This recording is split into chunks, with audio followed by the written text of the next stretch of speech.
మౌనంగా చూస్తున్నా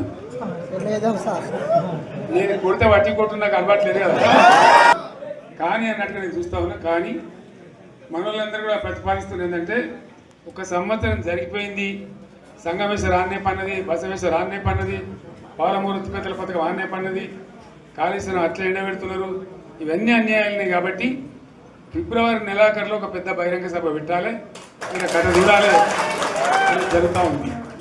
కాబట్టి మీరు కూడా పెద్ద ఎత్తున దయచేసి సభకు కదిలి రావాలి, దూరమే ఉండదు. ఆ రకంగా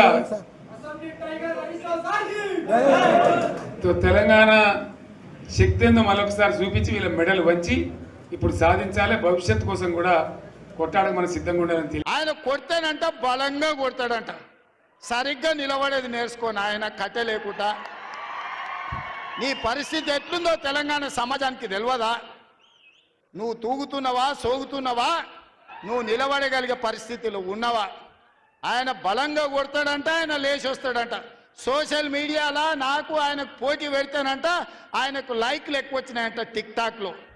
10 ఏళ్ళు ముఖ్యమంత్రి చేసినోడు, కేంద్ర మంత్రి చేసినోడు ఇవాళ టిక్ టాక్లో కేసీఆర్కు రేవంత్ రెడ్డికి పోటీ పెడితే ఆయనకు లైక్లు ఎక్కువ వచ్చినాయంటే నాకు తక్కువ వచ్చినాయంటే ఇవాళ వాళ్ళ కార్యకర్తలతో మాట్లాడుతున్నాను. నేను అడగదలుచుకున్నా, ఆ మధ్యలో బాలీవుడ్లో కూడా సల్మాన్ ఖాన్కు రాఖీ సావంత్కు కూడా టిక్ టాక్లో పెడితే రాఖీ సావంత్కి ఎక్కువ లైకులు వచ్చినాయి. అంత మాత్రాన ఆమె సల్మాన్ ఖాన్ కంటే గొప్ప నటుడు నటురాలు అనేవారని అనుకుంటారా? ఇవాళ